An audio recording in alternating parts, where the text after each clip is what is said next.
for starting a little bit late. We had a little bit of technical issues. I just noticed I'm having some technical issues. My mascara is running.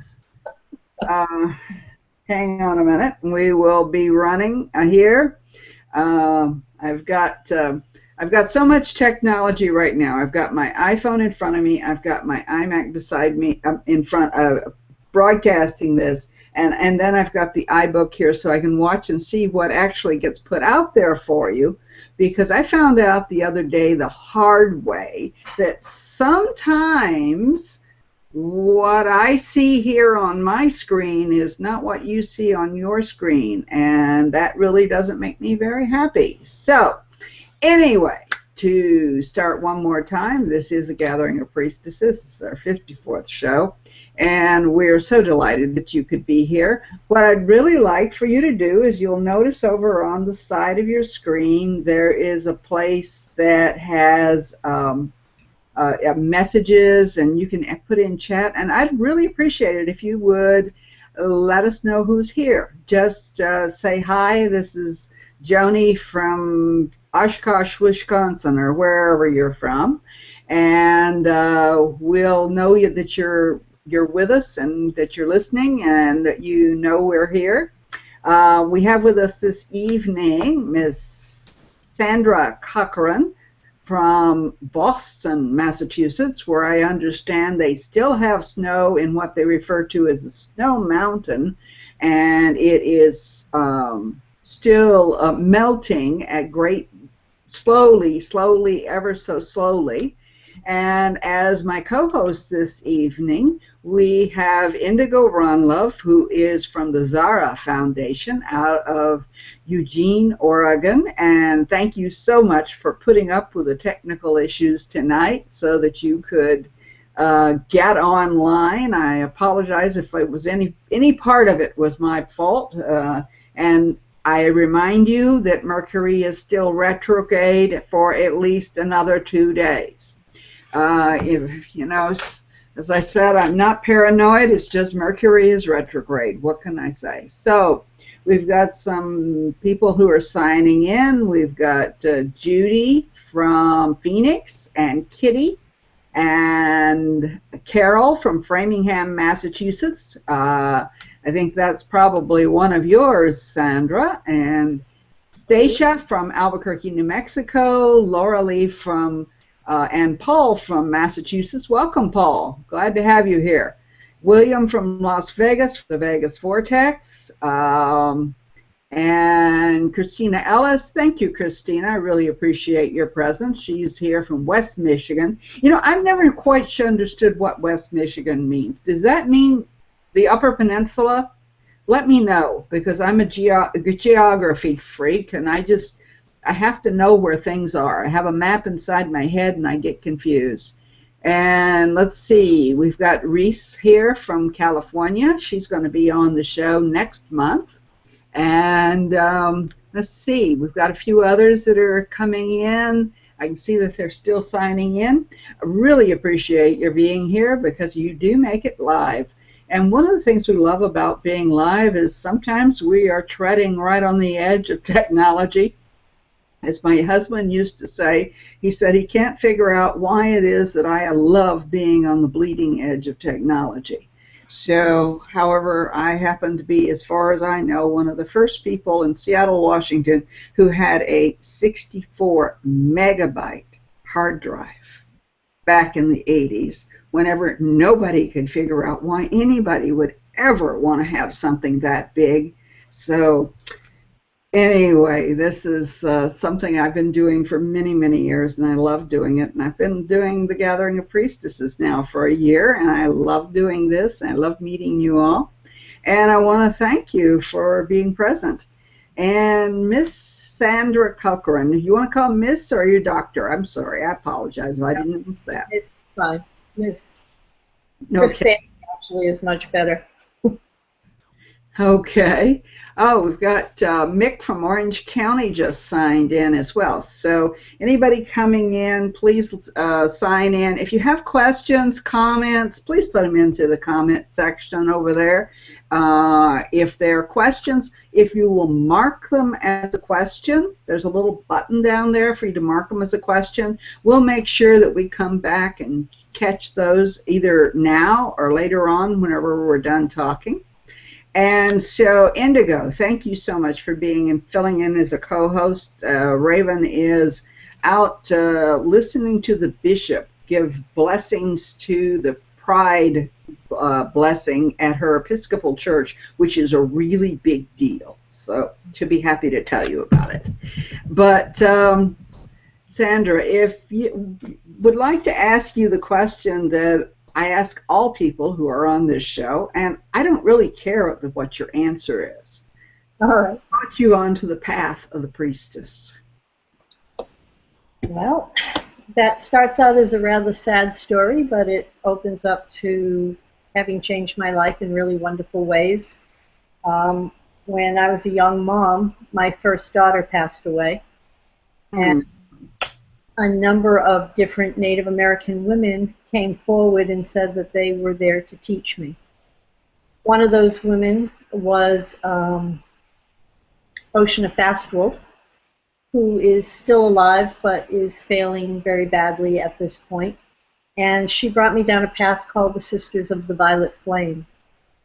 And her teachings, which expanded over probably close to 4 or 5 years with me,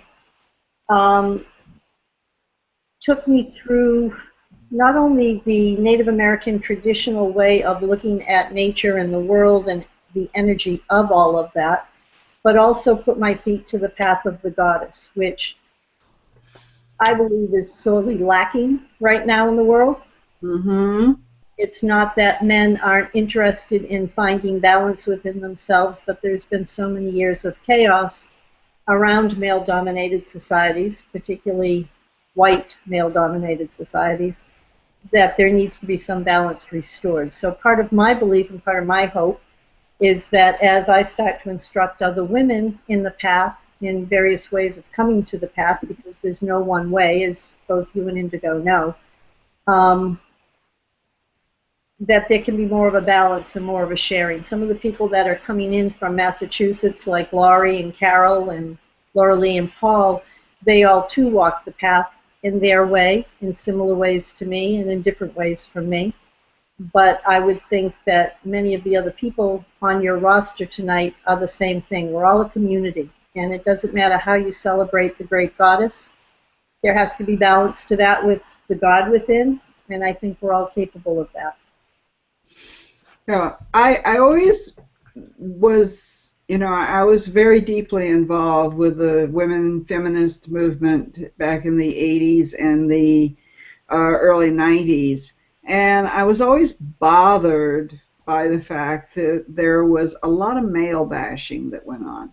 Yeah. Not only of the men who were willing to support us, considering I had a husband who was doing everything on earth he could to support me in my crazy path that I was on, to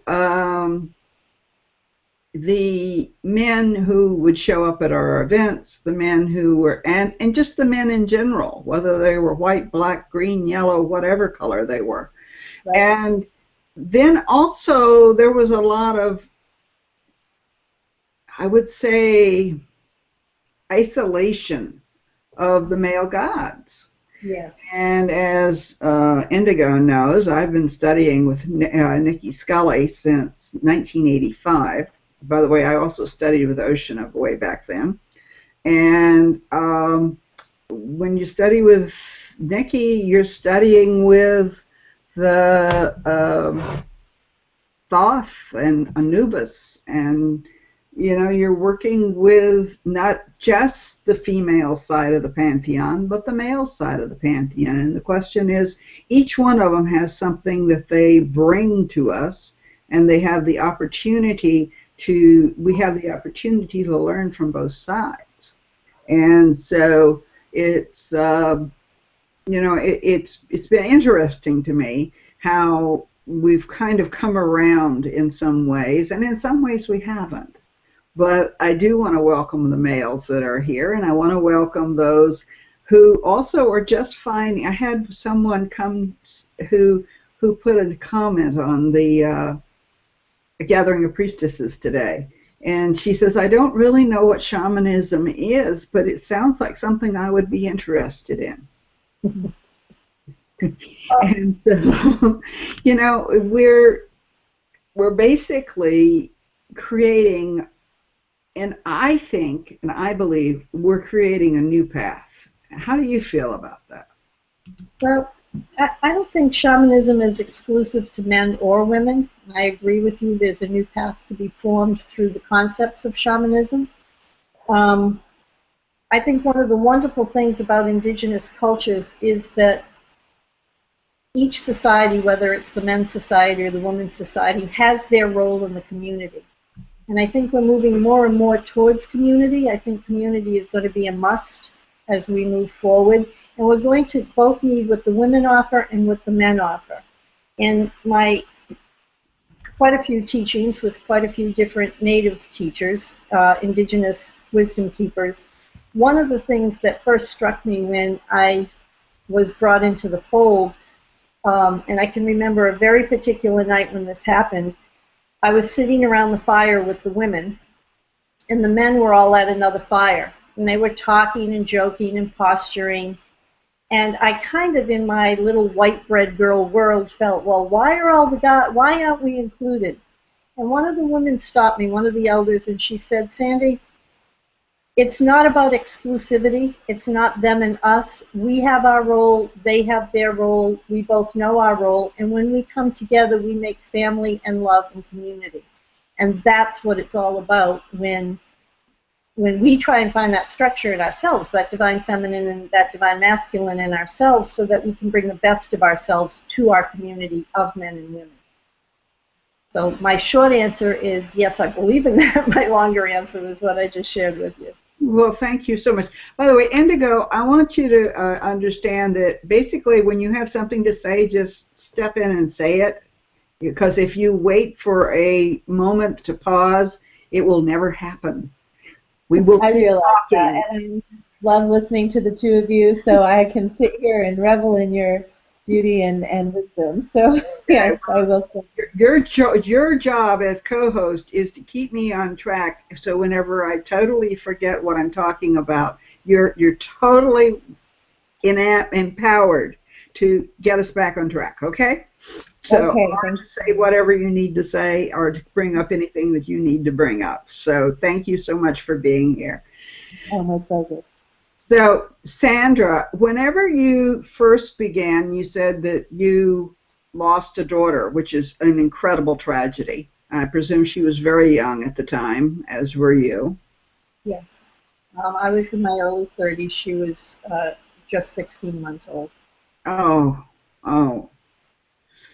And did you have any support in the non-traditional community? You said these Native American women came together and supported you. Yeah, I think my family and friends and colleagues tried to support me to the best of their ability, and it was heartwarming and helpful, but I had no context. I was brought up Roman Catholic, and my parents were very devout Catholics, and I was so angry at, quote, God at that point that I had no context in which to put both my grief and my anger. And I think that was probably the first, with two of my teachers. One's name was Maya Perez, and she was from South America. The other one was Oceana, like I said. I think more of the structure around their teachings was to help me come to resolution with the grief and the shadow work I had to do to move past the fact that this wasn't a punishment being done to me. Mm-hmm. And in fact, my daughter opened my path to walk the walk I do now. I never probably would have stepped on that path if it wasn't for the tragedy that I experienced with her, but also the continuation of love and the knowledge that life goes on beyond the body, beyond these physical templates and personalities. So in that way, I will be forever beholden to her young life, because it is what brought me, 35 years forward to this path that I've been walking all these years. Well, that's interesting because, you know, for me, I got started on this path, I suppose, because my family was involved. My grandmother started me on reading the tarot whenever I was about 7 years old, and the palms whenever I was 5. And I started seeing people who were already dead when I was 3.5. And she was concerned that I would be frightened, or that I would not know what was going on. So very early on, I had that happening. However, at the same time, I had my father and my father's family who thought the whole thing was a bunch of bunkum. And that when Gloria would tell these stories about these people coming to her and telling her things, that she was lying, and would exercise his doubled up leather belt to convince me that a lie was not acceptable. So having come from that position where, you know, it was not acceptable to be who I really was from a very, very early age on. And it's interesting where when I began to walk the path, my family is still very, very much, even though my parents have passed on, my family is as diametrically opposed to where I am as possible. And I understand that, but I also know that it would be nice if we could have still been on the same path. And I'm delighted to hear that you've come to a place where you can see that your daughter's sacrifice was to bring you to a greater understanding of yourself. Yeah, and I think I was lucky in the sense that my grandfather, my father's side of the family, was right off the boat from Ireland. And they are heavy believers in shamanism and the little people and the other worlds, because I too was seeing those who had crossed over when I was young. One of my favorite things to do was to go to the local graveyard because I could talk with people there in a very easy way and learn information. But like you, my mother always thought I was lying. My grandfather, on the other hand, was really a savior to me until I was 9 and he passed, because she felt he was filling my head with ridiculous things, but what he was really teaching me was how to perceive the energies of the natural world. And I had that in the recesses of my mind. So even, you know, once I went to college and on, I still had that memory that I could tap back into when the Native women started coming to teach me. One of probably my longest and closest teacher was Grandmother Twyla Neach of the Seneca Wolf Clan people. Mm-hmm. She really became, and I'm almost glad my mom's not listening to this because I would not want to hurt her this way, but Gran became the mother I didn't have. She became the one who believed me, the one who instructed me, the one who took me down the path further. And so even though I don't feel I had the mother I was supposed to have, even though I know this woman loved me, I did have mothers with the grandmothers. They did give me what I lacked having as a child. Yeah, but you know, the tragedy of losing a child is one of those things which I don't think there's any words that can support. You know, and to say, you know, I know how you feel. Well, I don't know how you feel. I never lost a child. So I think that a lot of times you get that where people go, oh, I know how you feel, and it's really sad. No, you don't know how I feel. You don't know what my daughter was like or my child was like. And so, you know, in support of that, I understand that a lot of your work has in many ways grown out of that sacrifice. And I use the word sacrifice in the term of to make sacred. Yes. Because that's what a sacrifice is. It's not about throwing something away. It's about something becoming elevated into another space. And so as you were working with a grandmother, Twyla, and Oshana, and I presume at some point she managed to get you to sleep with Big Bertha. Yeah. And just to be clear for your audience, Big Bertha is a crystal ball, and you don't sleep. When you have Big Bertha next to you, you drift in and out of the dream time, and I'm very fortunate to be an avid dreamer in the Dream Dakota. But you don't sleep with Big Bertha. Yeah, so you know, it's as you were developing and as things were moving along for you, where did you think you were going? I've never asked anybody that, but truthfully, in many ways, your path's sort of similar to mine. Your teachers are similar to mine. Where did you think you were going whenever you were along that path? In the beginning, I thought I was moving back into sanity, much as my family and some of my friends thought I was doing some very insane things. Mm-hmm. I think along the way, I was a special needs teacher at the time, and it gave me a whole different view into the children I worked with in the classroom, as well as the 3 homeless shelters that I ran. Afterwards, when I became a therapist, what it really did for me, not only I've had a lot of deaths in my life, and you know, tragedy is tragedy. I know whether it's similar or different than yours or somebody else's, pain is still pain that we have to recognize and reconstitute in terms of how we look at it.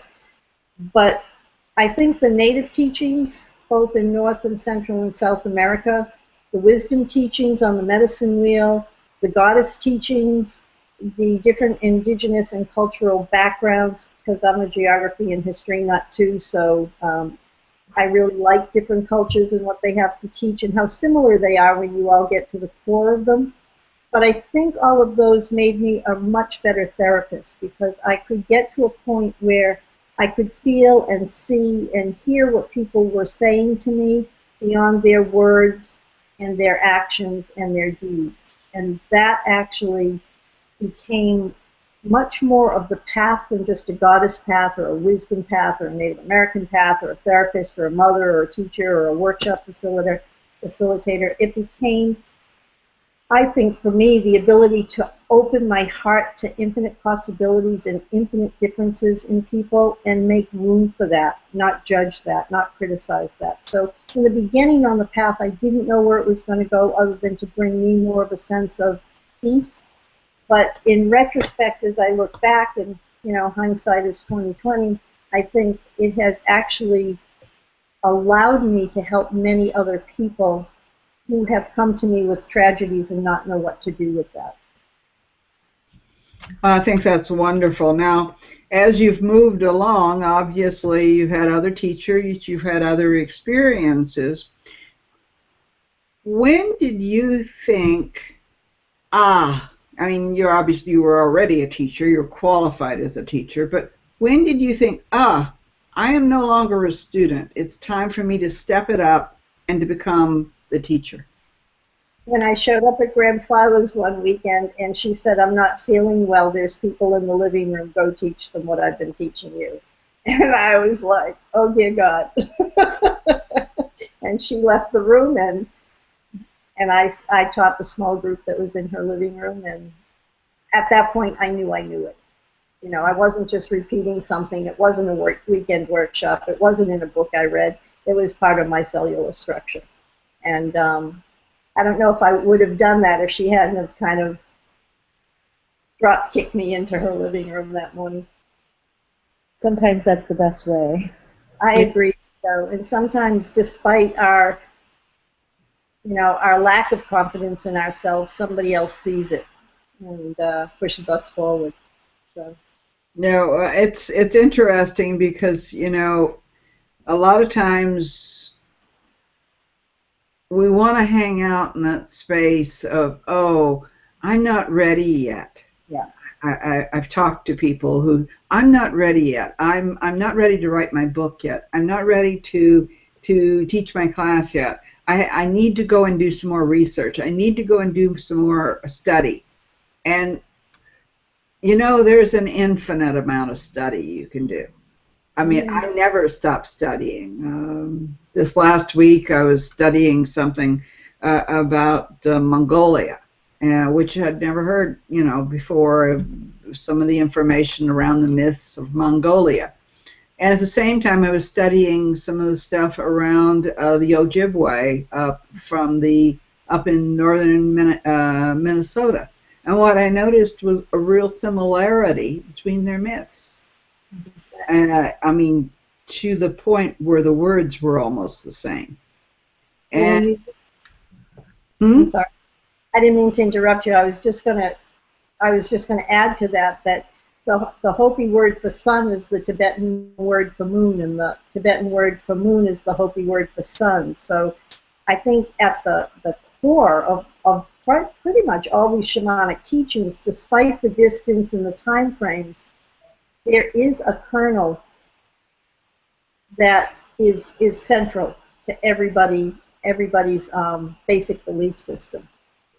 Yeah, I agree, and I think that what I like to do is I like to study, you know, as much as possible the anthropological information that is available, understanding that that has all come through the sieve of, in many ways, white Englishmen of the late 1900s, the early 2000s, and very little of it came from a point of view that the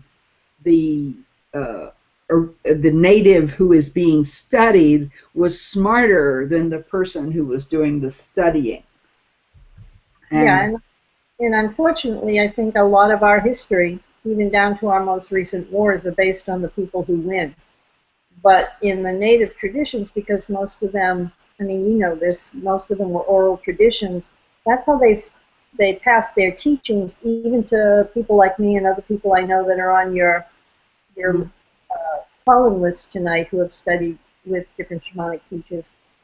I think when you sit with the community, or you sit with the elder, or you sit with the tribal experience, you get a wealth of information that you're never going to find in a book. And it can be simple but profound. It's not simplistic, but it can be extremely profound. And I think, you know, I've been very blessed in my life. I've been able to travel to very many sacred sites and work with many indigenous people. And I don't believe that you have to sit in front of the pyramid or sit with the sacred Chanupa to find the alignment with the God, goddess within yourself, or great mystery, or the I am presence. I think that comes from uniting your head and your heart. And, you know, logic and compassion can go together. But you can't just be compassionate and not discerning about certain things, and you can't just be logical about everything and leave out the common factor of the community or the people you're dealing with. Yeah, I agree. I also know that there, at least to me, is that there is a tremendous power of place. That is that there is a spirit of the land which invests itself in the teachings of those people, whoever they may be, whether they're in Africa or whether they're in Mongolia or wherever it is, that the power of the place is something that over the millennia became ingrained into their legends, into their stories. And the tearing down of the borders, or the whatever you want to call it, the fact that we can now pretty much go anywhere on this planet, I mean, within reason, and we can pretty much, you know, there's the opportunity that if tomorrow you wanted to leave and go and study in Greenland, there's not really much in the way of a border for you. Exactly. But if you also wanted to study the messages and the tap into the myth of Greenland, I'm going to use that one as an example, you don't have to leave Boston to do it. Exactly. And that is one of the things that I think that the shaman has always known. The shaman has always known that his ability to tap into spirit is not place bound, even though the place itself invests his training, his education, his knowledge. And having said that, and understanding that you two are about to embark on another trip to Egypt, what I believe is that when you go to those places, it's not that you have to go there in order to get the power of the pyramid or the power of the Sphinx, but it is as though everything that you could have done sitting in your living room is now on steroids. It's exponentially expanded because you are now standing on the land from which that knowledge came. Yeah, I agree with that. I think the land is imbued with the ceremonies and the rituals that have been done forever there. And I will say that there are a couple of places on this planet that were like turnkeys for me. The pyramid was one, Machu Picchu was one, the reservation with Graham was one, but that's because there's been so much prayer and ceremony and blessing work done there that it's literally the energy of the land that becomes the turnkey for you. It's, yes, it's the structure of the pyramid, or it's the, it's the sacred fire at Graham's, or however you want to look at that. But I think that's the importance of altars, which is one of the things the Goddess Path taught me, is that when you create an altar and you constantly do your prayers there and you constantly put your icons there or your cultural pieces there that remind you of that touchstone, whether it's Ma'at and Sekhmet, or whether it's the sacred pipe and laying out the structure of the medicine wheel on your altar, or whether it's the different goddess representatives that you might bring if you're strictly into the Goddess Path. Each time you say your prayer and do your ritual and bring your magic, because we are magic, each time you bring that to that altar, you concretize in your home, in that space, a very profound sacred place that becomes a turnkey for you, whether it's for meditation or for ritual, the same way that these sacred structures like Stonehenge and Machu Picchu and the pyramids are. But I agree with you. You go to that land where people have been celebrating there for thousands of years, and there's an electricity that moves through you that, like you said, ramps up the knowing. And I do agree with you. Do you feel that way, Indigo? Absolutely. I think that being on the ground in these sacred places, you're standing on the ground that others stood on, and others before them, and before them, back into our deep, deep ancestry.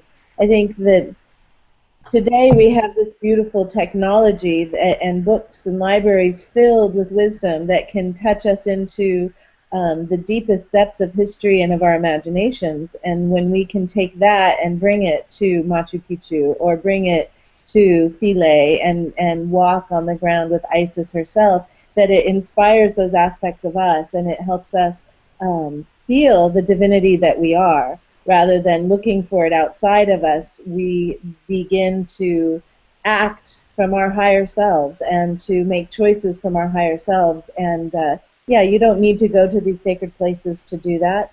And we live in a time where it's possible.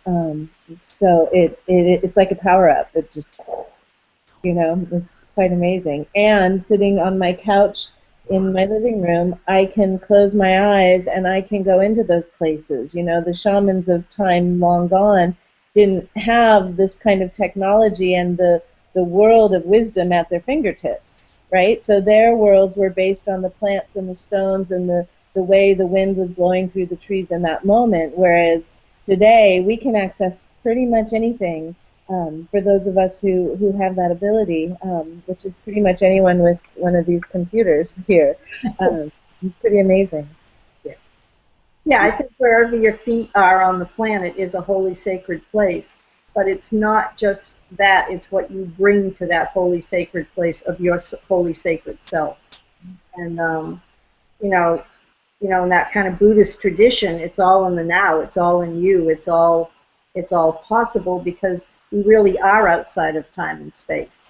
We define ourselves, and that's a different thing in the traditions of both the goddesses and indigenous people. They don't define themselves as past, present, and future. They define themselves in the now and how that connects out in a spoke with everything else. So prophecy doesn't become something that has to happen, because in the moment you're always capable of making the action and taking the change that brings a new reality into your world. And you can do that on the couch, and you can do that at Philae. So does that mean that any place that we're standing in the now, in that way, we're connected to the web of the past, present, future, all at the same time? So that's really not a linear thing, but it's a circular thing. Yeah. Because it's all happening concurrently. What we do right now today forms what happens tomorrow and what happens a year from now ad infinitum. And it influences also behind us. Yeah. Mm-hmm. So that how we change ourselves energetically in our belief systems with our kindnesses can change things that have happened before, because it's all happening right here in the now. The mental body drags us towards the future, the what ifs, the could have been. The emotional body drags us to the past. None of that can be changed unless we're in the now. And in the now, that's when we're attached to spirit. That's when we're holy. Well, there's no really any other place to be. Well, but one of the things that I experience is that the now is an ever-expanding universe of time. Yeah. And one of the channeled informations that I've read is that of Cryon. And he talks about the fact that, many people say that we are on a circular path, and the circular path just goes around and round, so the same thing happens over and over. But he says that's not true. He says we're actually on a spiral path. So something happens, but it happens at a new level of knowledge, a new level of wisdom, a new level of experience. And this is true not only for the individual.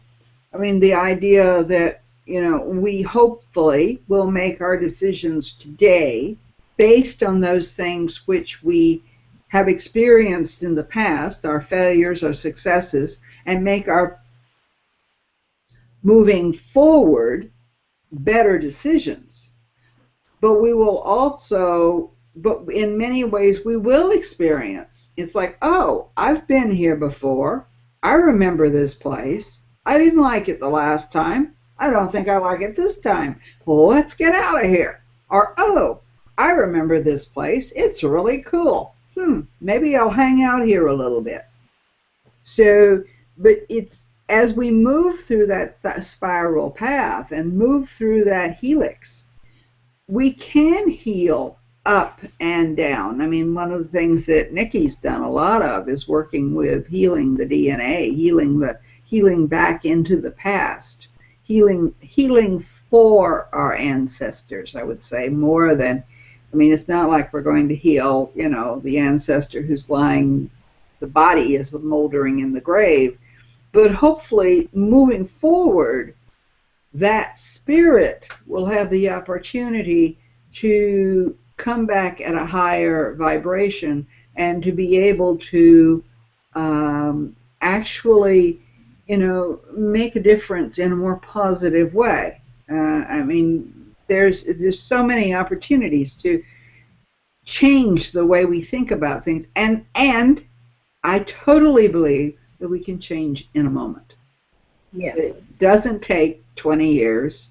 It doesn't take 14 years on a psychiatrist's couch, but if we choose, we can choose in a moment.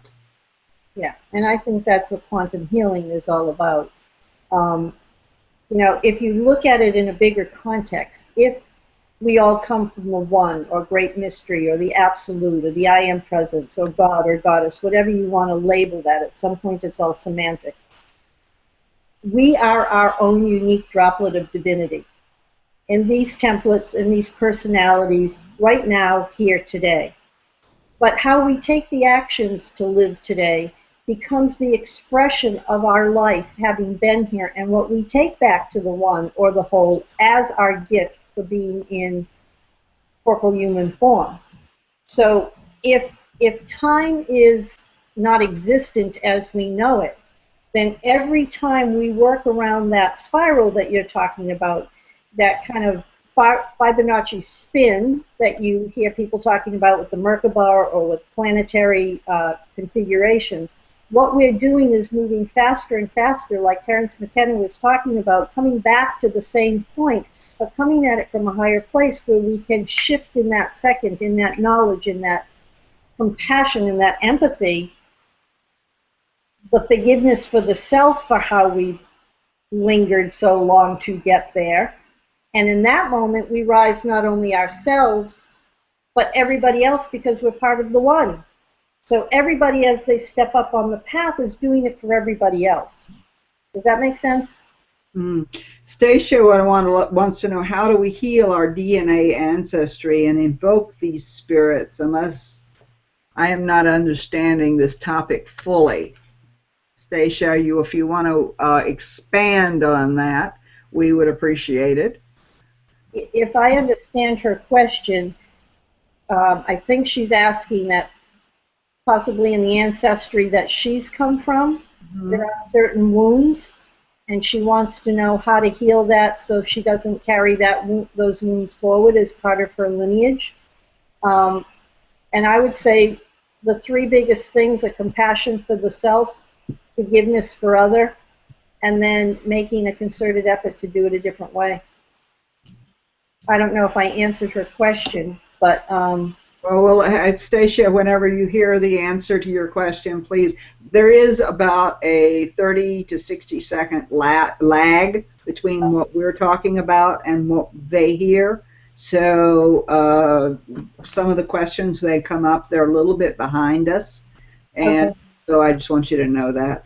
But she does say that she's been doing some interesting work on her DNA, getting mitochondrial on her mother's side and the DNA on her father's side sorted out.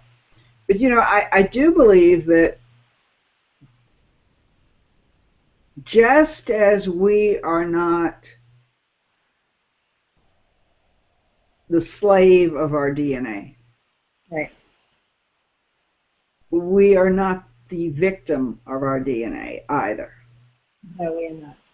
And there is... I can't remember the book. There's a book about gene study, and it's not Bruce Lipton's book, Biology of Belief, which is actually very good.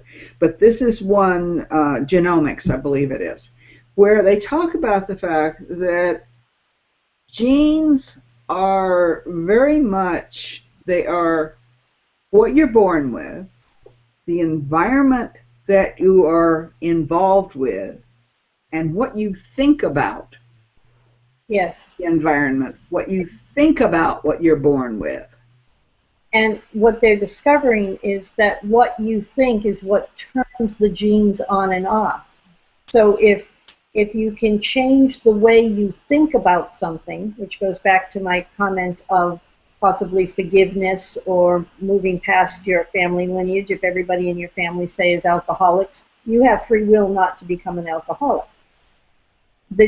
What you believe and how you attend to that and the actions you take are literally what turns the genes on and off, which is how people can heal themselves, because they can start to configure looking at themselves in a different way, thus changing the energy and removing the dense incrustations that they've held based on their guilt or shame or whatever the wound is. And in allowing themselves to look at that from a different perspective, different genes get turned on that can bring them back to a healthier state. Now, it's very clear that healing and curing are two different things, but I also believe there are miracle cures that people can experience based on how they view themselves in their life. And I don't want anybody who has some kind of horrible thing in terms of disease think that they're causing that fully. But I do believe that we all come in with karmic seeds, and those karmic seeds, as they get unleashed in our life, determine the different choices we have to make and the different things we experience, and how we experience that experience and what we believe of ourselves through that experience, good, bad, or indifferent, forms other karmic seeds that we will have to harvest down the line. I think the word belief in there, we have to believe in it. If we're not believing truly in what's happening in the transformation in the genes, you know, turning on or off, then that seed of doubt wiggles in there and things don't shift in the same way. I think that's an important one, that the belief is a key in this. Yeah, one of my teachers, Maya Perez, used to say, you don't earn faith, you either have faith or you don't. Mm-hmm. And it goes to belief. You know, I think back to when my daughter died, my ex-husband looked at that very differently than I did, and it eventually pulled us apart because we took two very different roads to express and experience that sadness. But that was equally our choices. And I'm sure there were many things that went into determining how I did it and how he did it. I'm not saying he was wrong. I'm just saying there were two very different ways of looking at that death. And I chose to learn from it, and he chose to mourn it in ways that weren't healthy until he decided not to do that anymore. But at that point, you know, we were already separated. Well, having come from a family that is Irish and Cherokee, we have within our family the deep-seated gene of the ability to be alcoholics. And, I mean, after all, we didn't get alcohol back in the long time ago. We only got it recently. So, and yet, none, myself nor my brothers, are alcoholics. Mm-hmm. Now, we all have the addiction gene, and in our case, in my case, the addiction is primarily to study and books and reading and what have you, and my other brothers, their addictions are to other things, but it's interesting to look at how it manifests, because there was the opportunity there for all three of us to be alcoholics. I mean, our parents were both alcoholics. My father died from that. And, you know, we could have gone that route. Yeah. And we chose not to. Does it mean that we didn't have that particular gene turned on or that particular gene turned off? Doesn't matter. What matters is the result. Yeah, and I don't know in your case, Gloria, but maybe it was how you thought about it. Maybe the gift your father gave you in being an alcoholic and dying from it, if you want to look at it from a different perspective, was he showed you what you didn't want to do. And so you chose to do something different with that potential that could have taken you down the same road as him. And so his gift to you was to embody something that you were never going to want to exemplify. Mm-hmm. And that's part of the forgiveness factor. You know, alcohol was big in my ancestry because I'm Irish too, and my mom's people. And this is a funny story. This is an aside, one that I'm not supposed to tell, but what the heck? Oh, those are the best kind.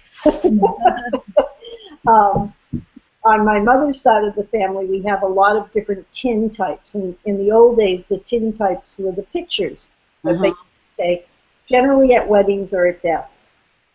So my grandparents were from Canada. So we have their marriage in black and white photo. And then we have the marriage of both of their parents in tin types. And then we have the marriage of another grandmother in a tin type, and she's in moccasins and a ribbon dress, and very clearly she's Micmac. Mm-hmm. I remember the first time I saw the image, I said to my Mime, my grandmother, "Wow, my great-great-grandmother was Native." And she said, no, she was German. And I said, but Mime, she's in moccasins and a ribbon dress. No, she's German. Because they, they couldn't accept the fact that there was native blood. And yet I have some aunts that look, very strongly native. So I'm telling that story because we all have the capacity to hide who we are. Mm-hmm. But in generations moving forward, there's a pride for that. That's a wonderful thing to claim, which in her generation she could never claim. And yet, I guess it goes back to what I was saying a minute ago about your dad, is that we all come from hardship and we all come from lessons. And how we choose to look at those lessons is what turns those genes on that allow us to be the alcoholic or somebody who chooses not to be. I agree. I also think that opportunity is another issue. Yes. If you are raised in the North Pole, you're not going to be an alcoholic, because they don't have alcohol. But if you're, unless it's brought in, if you're raised in the Mediterranean, you're probably not going to be an alcoholic because they've had it for 7,000 years. So it works out better for you, And I think that it's just seeing that was part of the path that came to the moment in time that created you. Because as you came to that moment in time that created you here on this earth, whatever happened was supposed to happen. That it was, all of that energy was supposed to be there. And it wasn't that you were brought into this world to suffer and die, but you were brought into this world to express yourself and to help others in a way that is individual for each and every one of you. Mm-hmm. And each and every one of you has a different path. We are all totally and completely unique. So talking about whether we have Native American background or whether we have German background or whether we have, in my case, I've got Cherokee, Irish, and Cajun, bunch of pretty radical beings. And we know that the reason that my Irish ancestors are here is because they got kicked out of Ireland. So stole the wrong horses, I think. But, it's all of that. Yeah, but there's no... Who I am. I think one of the hard things for people nowadays is they think, how do you negotiate free will and predestined? I don't think our lives were predestined, but I do think there was a package of seeds, and we could plant whatever seeds, we wanted. I remember once one of my native teachers in Central America said, we all come in on 3 streams. We come in on the biological stream, the genetics from our lineage, our parents and our parents' parents. We come in on our purposeful purpose stream or river, and that's what we set out to do, whether we do it or not. And then you have the karmic stream, and that is, what are the seeds you brought with you to live through, to work through with free will, and with the understanding that you have choice. It's not predestined. You have choice. So when you think of all those streams that you come in on, there's a lot of places where that river can deviate from what you originally intended. But hopefully, when you follow a path, whether it's Jewish or Catholic or Buddhist or pagan or goddess or wisdom keepers, you get to a place where you start to find yourself and how to get those streams back going in the right direction. At least that would be my hope. When I work with people, that's my hope, that I can offer them that part of themselves, that I can mirror to them who they are, the best of who they are, so they can make better choices for themselves. Yes, I truly believe that one of the most important things we can do is honor everyone and everything that brought us to this point. Yeah. And realize that no matter how much it may shame us today, that was what was.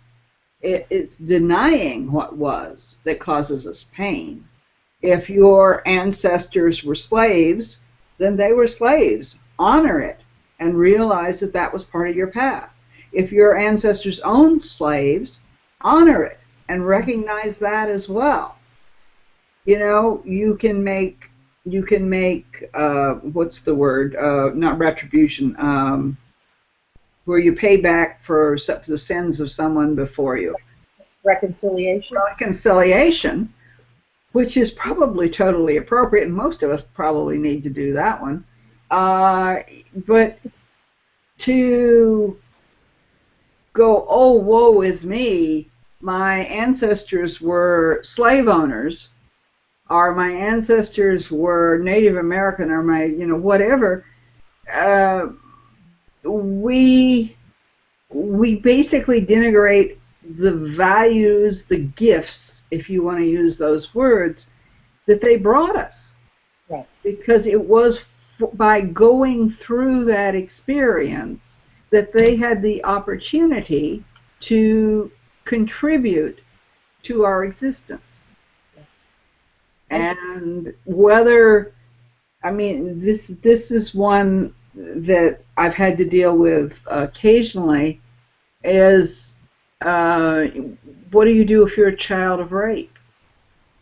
And or if your child is the child of rape?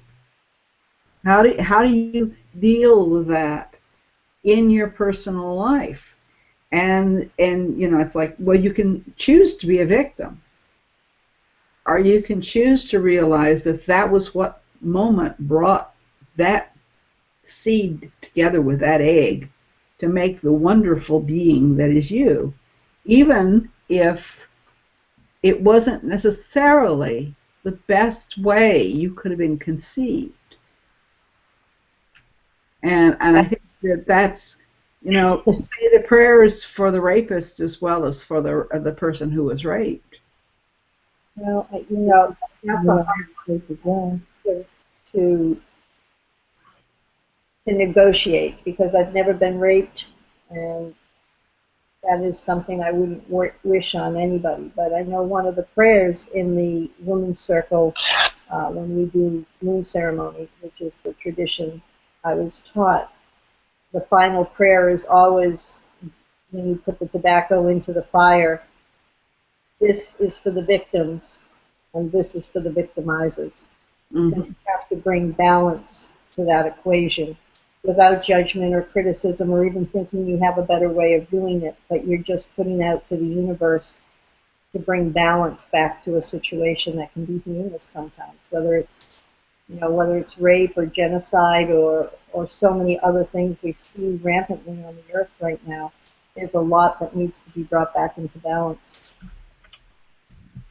And the perpetrator is often the victim as well, and they're acting out of their own wounds and their own pains. And so for them to bring peace and healing into their own souls, their spirits, their beings, then they no longer are creating the victim because they're finding peace within. And it's a hard challenge. That's a very hard challenge. Yeah. It looks like, Gloria, some people are having technical difficulty with being able to hear. Lori is. I just, sometimes that happens, and she needs to go out and come back in. So Stacia would still like to know, are there any prayers that she can say that will help heal her DNA and ancestry? What is it that she can do to invoke these spirits and heal them? To me, prayer is an invocation to the all that is, from the all we are. So I would just suggest that she speak her words, her true words. What is she looking for? How can she formulate that prayer without judgment or criticism? Now, how can she ask for the highest shift possible for herself and her ancestors? I don't think there's a set prayer that she needs to do. I think it needs to come from her heart, and she needs to formulate those words herself, because words have power of their own volition, and the words she chooses will open up the space for her to get the information. And that's not a cop-out. There's many ways of prayer, and there's many ways to invoke. But she should start from her heart space. And I think... I'd also add to bring that DNA, that genetics, that ancestry, and envision them sitting in a chair across from her, and to have a conversation and find out what it has to say. Sometimes the prayer comes from a knowing, and the knowing comes from taking the time to put judgments aside and just be open to receiving what the truth of that is, and then hearing it and incorporating it and feeling it. And then when we begin to feel it, then something shifts inside of us. And so, you know, invite the ancestors, invite the genes, invite that DNA into conversation through, you know, active envisioning, active listening. And taking it into her dream time. I agree with you, Indigo. I think you need to listen, and we can listen with our being in that kind of meditative, open, communicative state, but we can also listen with our dream bodies, where we can drop the judgments and get more symbology and more information. I agree with you on that. Well, I think that I have a basket in my office that's right by the door, and it looks empty, but it's a basket where I invite everybody who walks into my office to place any judgments, any preconceived notions, anything that's not going to serve them through the process that we go through in the time they're with me. And I say, you know, and if you want to pick it up and take it with you on the way out, that's fine, it's there for you, and if not, I'll dispose of it properly. But it's really a beautiful thing to have a place, a vessel, a physical vessel that you can put those judgments in, so you feel like you're really kind of like putting them aside. Anyway, it works wonders. That's a great idea. That's a great idea. So we're getting up towards the end of the hour. In fact, we're past the end of the hour, but we've been having such great conversation, I didn't want to stop. So I did want to bring up that you have got a brand new CD. I do. It's called Sold Out. A little bit of promotion here. One side is called From the Outside In, and it's based on some metaphysical study and new biology, but there are 3 original meditations that I use with people, often in soul retrievals or spirit healings. And then I almost said the other side, thinking of old records, but the second part is called From the Inside Out, and that's based on my Andean mystical traditions in South America, working with the 3 levels of the Andean cosmovision, which are, in Jungian terms, it would be the unconscious, the conscious, and the superconscious. So thank you for mentioning that. And you also have a book that is available, and that's available from your website as well, correct? Yes, and it's available from Amazon and Barnes & Nobles. It was published by Inner Traditions Bear & Company, and it's called Shamanic Awakening, My Journey Between the Dark and the Daylight. And it's kind of what put me to my path, the different things I've used on my path. And some of these meditations are based on some of the things I talk about in the book that people wanted clearer vision on. Thank you. Well, thank you so much. Now, do either one of you want to chime in and tell us a little bit about this tour to Egypt? Is it full? It is full. Although we could use one man. There's one space for one of you guys if you want to come on. Yeah. So if they're interested in the book, other than getting it from Amazon or from Barnes & Noble, or your CD, if you could give us your website. Certainly. They can go to www.starwalkervisions, with an S on the end of visions.com. So my email address is sandy@starwalkervisions.com, and the website is www.starwalkervisions.com. I know you showed me how to put a little thing online, Gloria, but I'm so... Okay, that's all right. I just put it up. Thank you. So it will be on their Starwalker Visions. I find that interesting. Where did you come up with the name of Starwalker Visions? It has permeated my entire life. When I first started the Goddess Path, I was conducting ceremony one night, and I went way out of my body, and I was given the name Starwalker Woman, which I don't use as any kind of a moniker, but it's what I use in ceremony. Mm-hmm. And after that, I started a little beading company that was based on the Mayan symbol of Lamat, which is about the Starwalker. And then when I was getting ready to do the book, there's a lot of different experiences with inter and extra dimensional energies, and which takes you out into the stars. So it's very much part of my life. Lovely idea. One of the classes I teach is it's called Stepping into the Stargate, Beyond the Stargate, and in it, what the term I came up with those who were involved was Star Treaders, and I got that term from the ancient Chinese term for those who walk the paths of the light. Yeah, I've heard that. That's great. And because Star Walkers, pretty much there's a lot of people out there using that term, I found at that time.